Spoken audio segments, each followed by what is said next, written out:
ঠিক আছে, এই দক্ষিণ দিকে 45 ডিগ্রি অ্যাঙ্গেল করে লাগাবেন। আপনি যখন নিচে পানি দিলেন ওই পানিটা আপনার দীর্ঘদিন পর্যন্ত নিচে কিন্তু রসটা থেকে গেল। আজকে আপনাদের এই যে পেঁপের চারাটা কিভাবে লাগাতে হয়, লাগালে 100% গাছগুলো ভালো থাকবে সেই জিনিসটাই দেখাবো। এবং এই যে আমরা যে বলি পেঁপের মোজাইক ভাইরাস হলুদ রোগ লাগে, সেই রোগটা থেকেও যাতে আমরা রক্ষা পাই সেই জিনিসটা আপনাদের সাথে একটু শেয়ার করি। যেমন মনে করেন যে কোনো পেঁপের গাছে হলুদ রোগ আসে, আবার অনেক সময় আমরা মরিচের গাছে দেখি পাতা ওই যে ফুলে যায়, দেখবেন যে ওই ফুলে যাওয়ার রোগটা ওই উপরের মানে মাথার চেয়ে ওই গাছ এভাবে তুলে দেখবেন যে গাছের শিকড়ের সমস্যা, মানে শিকড় কালো কালো হয়ে গেছে, দাগ হয়ে গেছে, খাইয়ে গেছে এরকম। তার মানে গাছের শিকড় যদি ভালো থাকে দেখবেন যে মাথা অনেক সময় ভালো থাকে। বিশেষ করে ওই যে থোবরা রোগ যেটা বলি আমরা, মরিচের বা পেঁপের হলুদ হয়ে যাওয়া, এটা দেখবেন যে শিকড় থেকে এই সমস্যাটা হয়। আপনি পেঁপের গাছ যদি হলুদ হয়ে যায় তাহলে আপনি ওইটা তুলবেন, তুলে দেখবেন যে শিকড়ের সমস্যা, মাথায় আপনি যত ওষুধ দিয়ে কাজ করে না।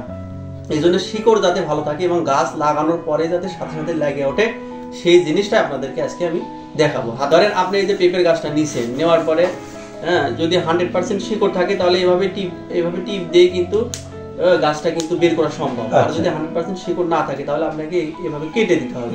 এই পাশেও কাটবেন, এই পাশেও কাটবেন ধারালো অস্ত্র দিয়ে কেটে এইভাবে ফাঁকা করে এই গাছটা সুন্দর করে, এটা কিন্তু শিকড় আছে মোটামুটি, গাছ এইভাবে বের করা যাবে, আশা করা যায় এদের থেকে বের হয়ে গেল। ঠিক আছে, আচ্ছা এইভাবে বের করে আপনি প্রথমে কি করবেন, যেহেতু এখন শীতকালে তো বৃষ্টি হবে না, তাহলে প্রথমে সুন্দর করে ওই গর্ত করে নেবেন। চতুর্দিকে 1 ফিট করে তো গর্ত করতেই হবে, মাথা তৈরি করার সময় চতুর্দিকে কিন্তু 1 ফিট করে গর্ত করতে হয়। তো গর্ত করে সেই গর্তে রাসায়নিক সার যতটুকু দেওয়া প্রয়োজন সেটা দিবেন। আর ভার্মি কম্পোস্ট, এই যে আমি আপনাদের কিন্তু এখানে উপহার হিসেবে কিন্তু ভার্মি কম্পোস্ট দিলাম, আমাদের একদম অরিজিনাল ভার্মি কম্পোস্ট। ঠিক আছে, এই ভার্মি কম্পোস্টে কিন্তু কোনো গন্ধ নাই, কোনো কিছুই নাই, একবারে অরিজিনাল।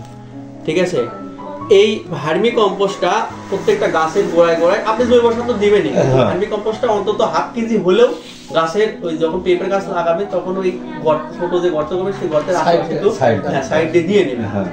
তাহলে ওই যে হলুদ যে মোজাইক রোগ, ওই মোজাইক রোগটা অনেকাংশই কমে যাবে, কারণ গাছের যে খাদ্য উপাদানগুলো আছে তার বেশিরভাগই এই ভার্মি কম্পোস্টে আছে। ঠিক আছে, এটা গেল এক প্রকার বিষয়। আর একটা বিষয়, যখন আপনি পেঁপের গাছ লাগাচ্ছেন তখন কিন্তু ওই গাছের গোড়ায় দেখবেন যে কেঁচো ছিদ্র করে, না হলে দেখবেন যে গাছের গোড়ায় ওই শিকড়ে দেখবেন যে কৃমির আক্রমণ হয় বা বিভিন্ন ধরনের পোকামাকড় থাকতেই পারে।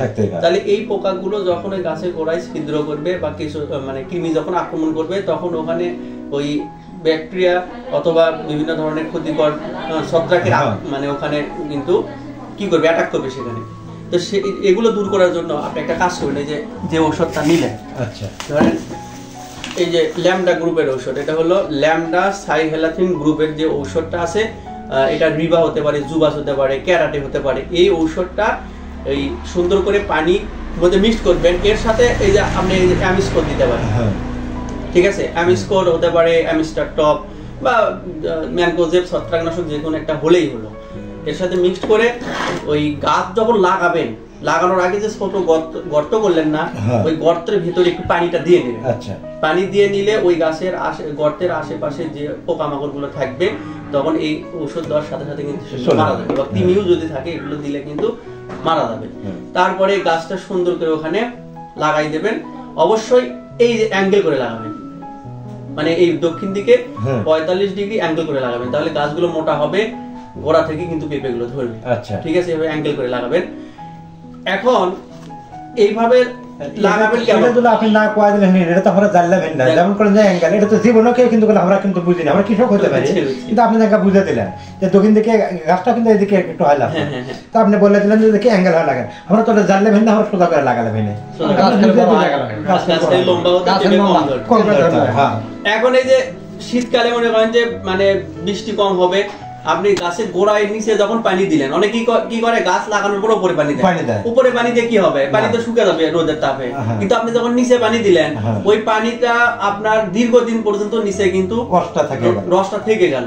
ঠিক আছে, প্রয়োজনে আপনি একটু বেশি করে পানি নিচে দিয়ে দিলেন, তখন উপরে যখন এই গাছটা দিয়ে দিবেন ওর সাথে সাথে কিন্তু ওই গাছ ওই নিচ থেকে রসটা চুষে নিয়ে দেখবেন যে 2-1 দিনের মধ্যে গাছ লাগবে। আর যে শিকড় না মাশাআল্লাহ হ্যাঁ একবার নতুন শিকড় কিচ্ছু হবে না, গাছ লাগানোর সাথে সাথে এমনি লাগে যাবে। তো এইভাবে যদি আমরা পেঁপে গুলো লাগাতে পারি, পেঁপের চারাগুলো লাগাতে পারি, আশা করা যায় আপনার কোনো রকম রোগ এই পেঁপের গাছে আক্রমণ করবে না এবং গাছও মারা যাবে না। এই সঠিক পরামর্শের জন্য তাহলে মনে করেন যে এত দূর থেকে আসছে, তাহলে আপনি ভালোবাসা পাই বিদায় আপনার আচার ব্যবহার কথাবার্তা কিংবা সব দিক দিয়ে আশ্রয় পাশে থেকে দেখেন বাড়ি হচ্ছে সারেগান্ধি থেকে হাসনা পাড়া 2.5 কিলো 3 কিলো আসতে দেওয়া লাগে, 5 কিলো আসতে দেওয়া লাগে। ওখান থেকে কালকে ফোন করছি, আজকে নার্সারি কিন্তু করে বহুত ছিল, আমরা কিন্তু সেখানে যাইনি কে খোঁজো নেই কে কিছুই না, খালি কালকে কথা কইছি যে কথা আসেন দেওয়া যাবি, সরাসরি আজকে আপনারা সকালবেলা আপনার কাছে যাচ্ছি। এই ভালোবাসা পাওয়ার জন্য খালি আর কিছু না, ফজরের নামাজের সময় চলে আগে আমরা আপনাদের কথাবার্তা আপনার ব্যবহার কথাবার্তা ভালো লাগে বিধায় এত দূর থেকে যাচ্ছি। তাহলে কিসের জন্য আমাদের 70 কিলো হবে। ওরে বাবা, আমার ভালো লাগলো, কিন্তু আপনি যদি যান, যদি বেড়াটা যান দেখে ফোন করবেন, অবশ্যই আপনি যাবেন, ফোন দেবেন। আচ্ছা, আসসালামু আলাইকুম।